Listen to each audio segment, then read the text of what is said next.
Someone can't stop thinking about you. Like they literally cannot get you out of their head. And I'm not talking about a little crush, a passing thought, the thing where someone kind of likes you and moves on with their day. No, I'm talking about limerence. Full on, consuming, obsessive limerence, where you have become the main character in someone else's mind and they didn't even ask for it. They didn't want this. And that's the part that's driving them absolutely crazy right now. Because here is what nobody tells you about limerence. It is not romantic in the way movie makes it look. It's not flowers and butterflies and happy signs. It's an earworm. You know that feeling when a song gets completely stuck in your head, like a hook from some pop song you didn't even choose to listen to, and no matter what you do, no matter how many times other songs you try to play, that melody just keeps looping. That's exactly what this person is experiencing with you right now. You are their emotional earworm. You are playing on repeat inside their head on a channel they cannot change, a station they cannot turn off, a playlist they never made but somehow can delete. And they are losing their mind trying to find the stop button. They can't explain it. They can't logic their way out of it. They just keep coming back to you in their thoughts, in their daydreams, in that spare between waking up, a space between waking up and being fully conscious, where you don't get to choose what your brain does first. And you are the thing their brain chooses every single time. You are living rent-free in their head. And you are not just taking up a corner. You've moved into the whole place. You've redecorated it. You've made yourself at home in a mind that desperately wants its privacy back, but keeps leaving the door open for you anyway. And here's what makes this so wild. You are probably watching this right now thinking, okay, cool concept, but there is no way this is about me. And I get it. That's the most you think to do. Because here is the thing about people like you. You don't walk around assuming people are obsessed with you. You don't clock the way someone's energy shifts when you enter a room. You don't notice how they laugh a little louder, how they lean in, how they find reasons to bring your name up in conversations you were not even part of. You just exist, genuinely, without performance, and somehow that makes you impossible to forget for certain people. This is exactly what's happening right now. There is someone in your life, or maybe at the edge of it, you woke up this morning, and before they even checked their phone, before the first cup of coffee, before anything, you were already there in their chest, right here. That specific, warm, slightly aching feeling of someone they cannot reach. And they lay there for a second and they let themselves have it, the thought of you. And then they got up and tried to start their day like normal. But normal doesn't quite work anymore. because you are their North Star. Now, every single thought they have eventually finds its way back to you like a compass that only knows one direction. They try to think about work, about their plans, about literally anything else. And every road leads back to your name, every time, without fail. Like a GPS that keeps rerouting to the same destination no matter how many times they try to take a different turn. What's actually happening to this person is something that psychologists call limerence.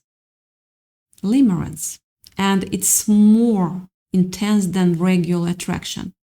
It's not just, I think they are cute. It's more like they see your name and their whole nervous system reacts. It's a dopamine loop triggered by your memory. Every time you cross their mind, you cross their mind constantly, there's this little chemical hit, this involuntary rush.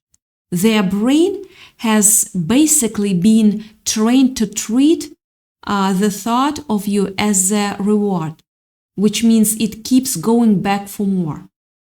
They are caught in a feedback circle they didn't create and cannot break.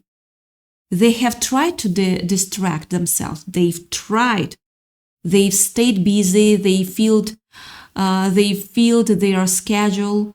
They've poured themselves into work and friends and anything that requires their full attention. But even in the middle of all of that, you appear. Like a notification they can't dismiss. Like a song that starts playing the moment the room goes quiet. And the thing about limerence, the thing that makes it feel almost cruel, is that it doesn't care about logic. It doesn't care if the timing is bad. It doesn't care if this person has tried to talk themselves out of it 100 times. Their logic is fighting their heart right now, and their heart is winning. Not just winning, dominating. They will have a completely rational conversation with themselves about why this doesn't make sense, why they need to let it go, why it's better this way. And then they will go to sleep and dream about you and wake up right back at a square one. Because this isn't just a crush, this is a soul-level obsession. This is the kind of feeling that doesn't respond to reason because it didn't come from reason in the first place. And here is the part that's really getting to them. They cannot figure out why. That specific maddening inability to locate the source of the feeling. Because they have been attracted to people before. Yes, for sure. They've had crushes before. They have even been in love before. But this feeling, this feels different. This feels like a question they can't stop asking themselves. What is it about this person? Why can't I just move on? Why does everything remind me of them? They will be doing something completely unrelated. Sure, watching a show, eating lunch, driving somewhere familiar, and something will just click you into their brain. And then they're gone. Mentally, they're gone. They are back to you, to some conversation, to some moment, to some version of the future they keep imagining where things worked out differently.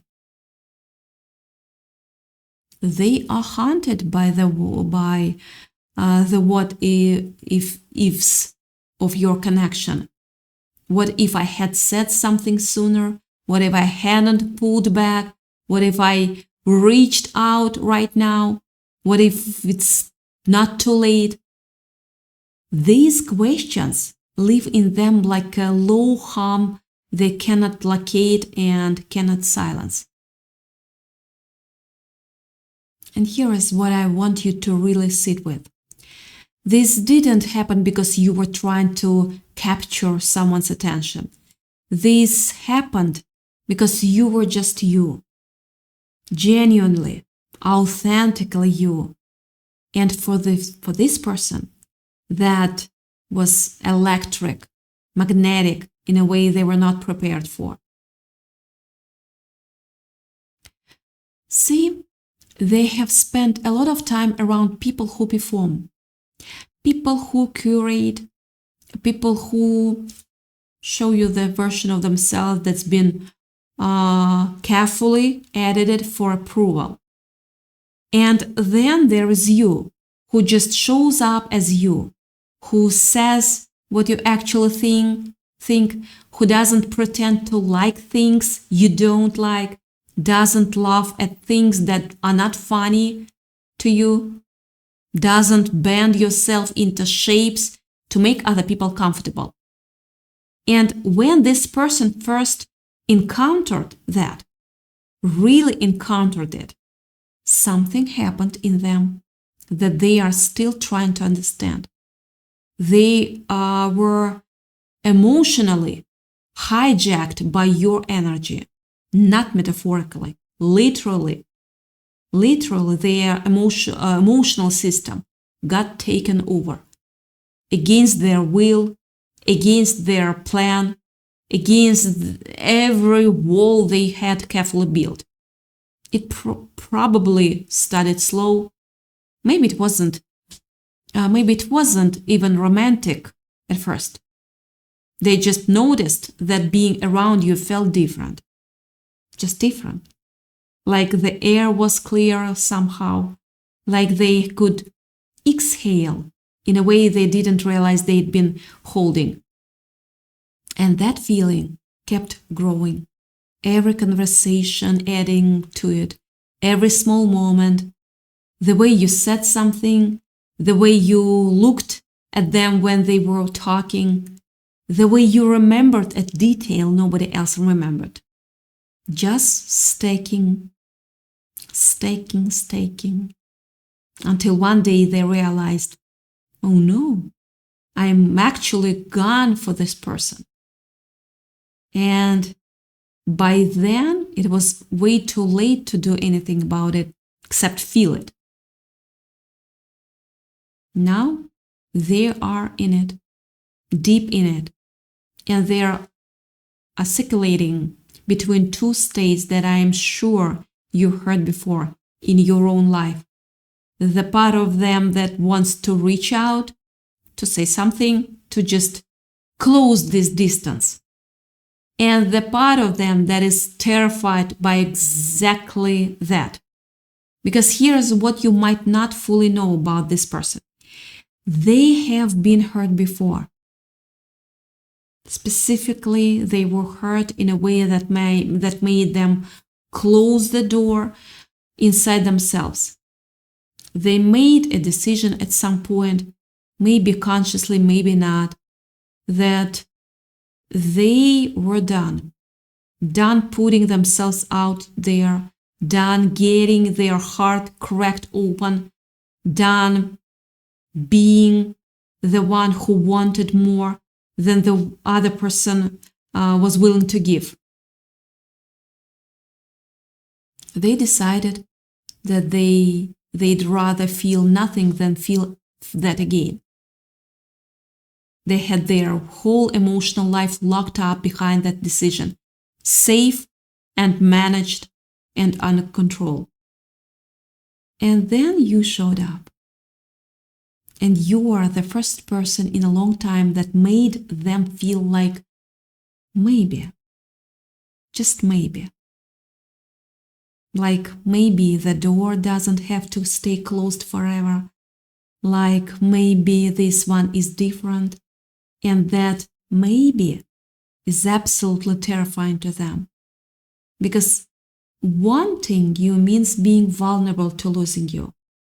Wanting you means opening the door back up.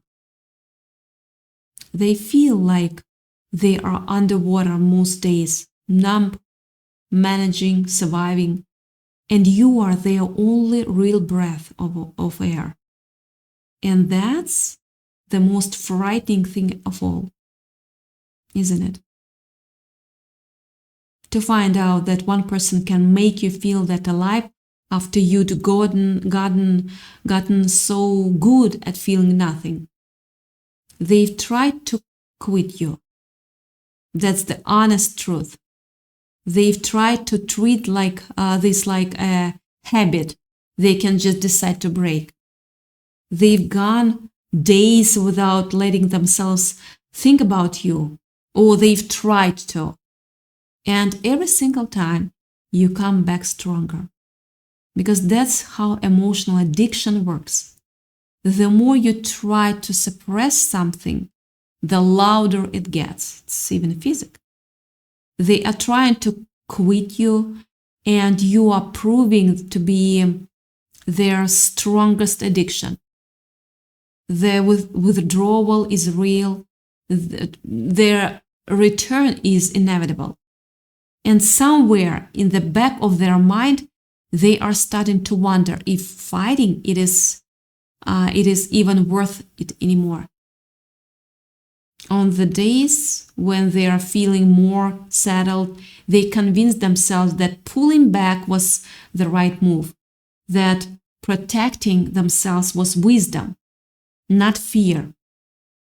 They tell themselves they are just not ready, that the timing isn't right, that maybe you deserve someone more emotionally available, someone without all the scar tissue they are carrying.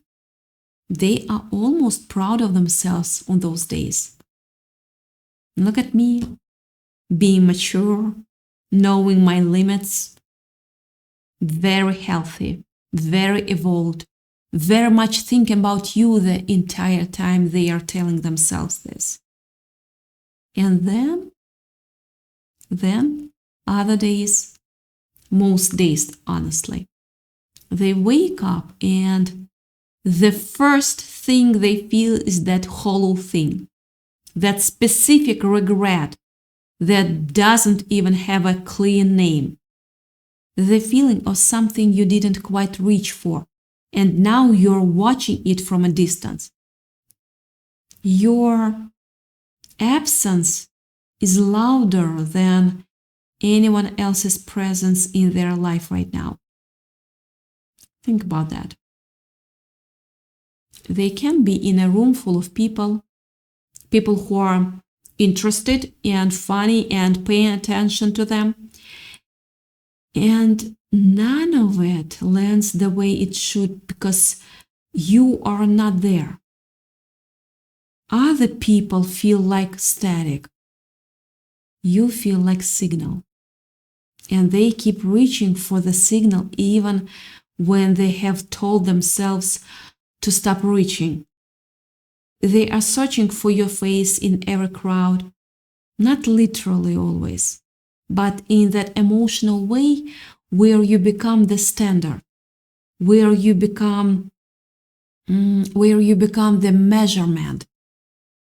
They meet someone new, and something in them automatically, involuntarily runs a comparison. And nobody quite measures up. Nobody. Not because other people are not worthy, but because you have set a bar by simply being yourself. You are the one that got away to them. And the most devastating part is that you were never even fully theirs. You were a possibility, a door that felt like it was opening. And they are living with the weight of a loss that wasn't even officially a loss, which somehow makes it harder. There is no clean ending to grief. There is no closure to reach for. There is just this open loop, this unresolved chord that keeps humming in the background of everything they do.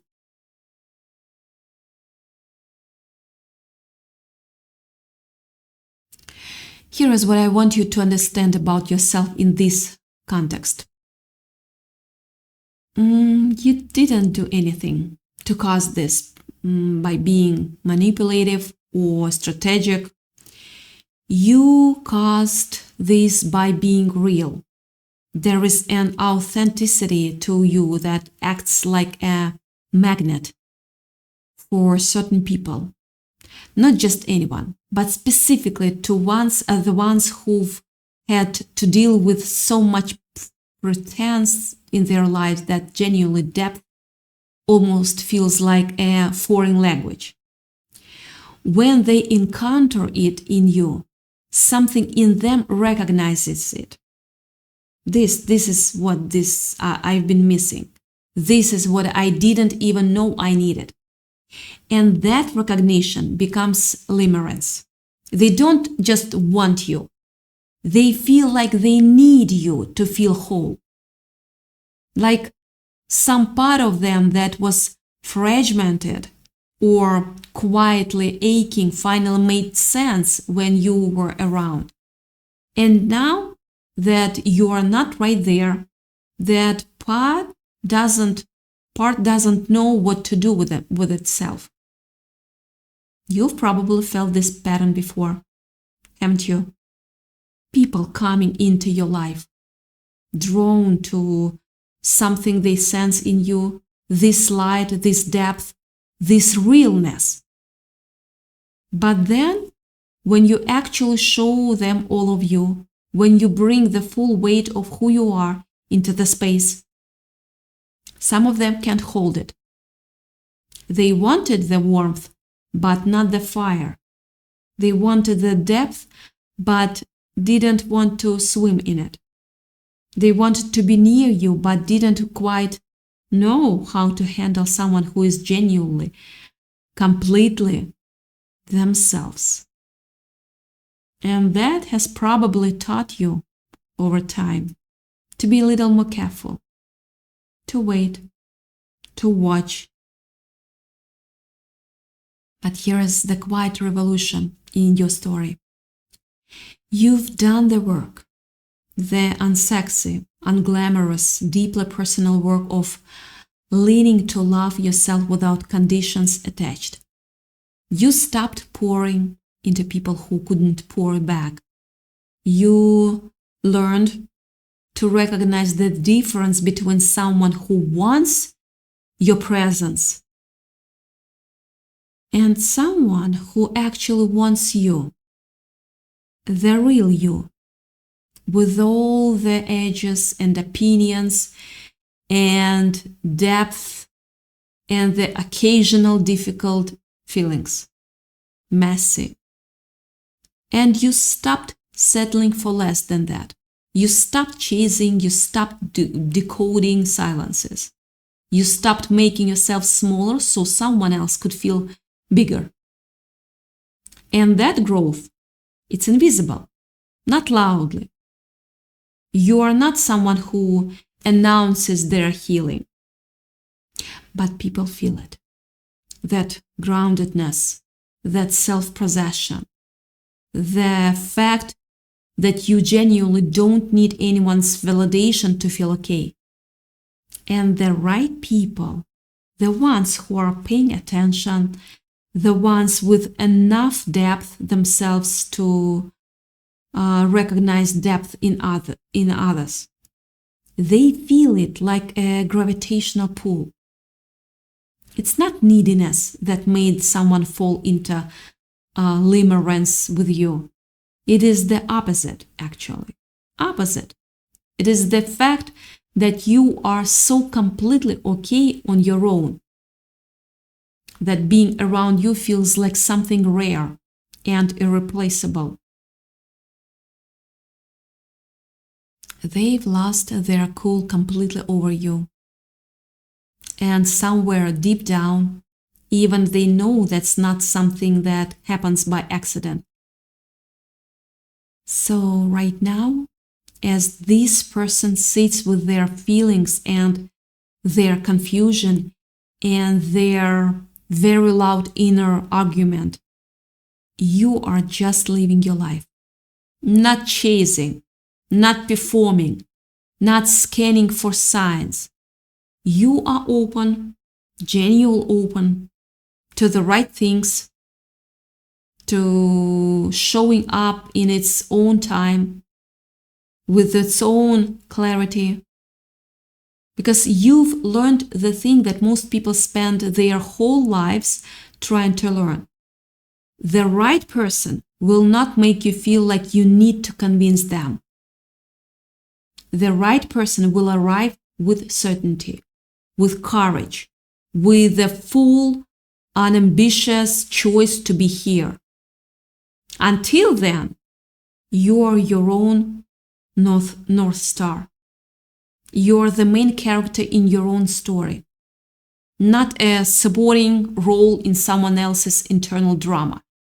And that person who cannot stop thinking about you, they know it. Even through all the fear and the limerence and the obsession and the what ifs, they know it. They see exactly who you are. And they are going to have to decide all on their own whether they are brave enough to actually show up for it. That's not your work to do anymore. Yours is already done.